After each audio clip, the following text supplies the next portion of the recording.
হয়তো একটু কষ্ট হয়, সূর্যের তাপটা মাথার উপরে থাকে, তবুও তো আমরা পয়সা ইনকাম করে আমাদের পরিবারকে সুখে রাখছি। সৌদি আরবে কাজ করে পয়সা পকেটে ঢুকিয়ে দেওয়া কিন্তু অত সহজ না, অনেকটাই কঠিন।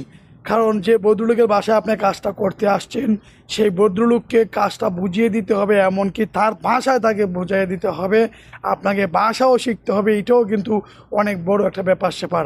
টেকনিকটা দেখেন, আমি কিন্তু প্রত্যেকটা তারের প্রত্যেকটা সামুলা চেঞ্জ করে কাজটা করে আমি এখান থেকে পয়সা নিয়ে যাব।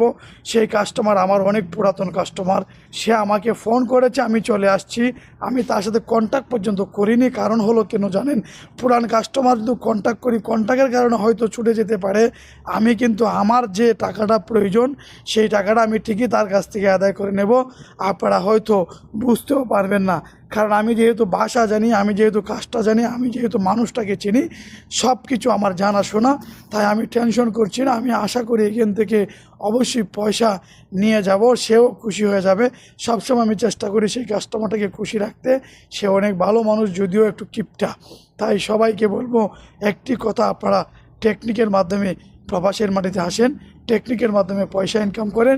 টেকনিক মানেই তো বুঝতে পারছেন, হাতের কাজ আপনাকে জানা থাকতে হবে, না হয় আপনি কিন্তু টাকা ইনকাম করতে পারবেন না। এটা আপনার মাথায় রাখতে হবে। কারণ হলো কি জানেন, জীবন বদলে যায় পুরুষ মানুষের টাকা হলে, টাকা ছাড়া পুরুষ মানুষের কোনো মূল্য নাই।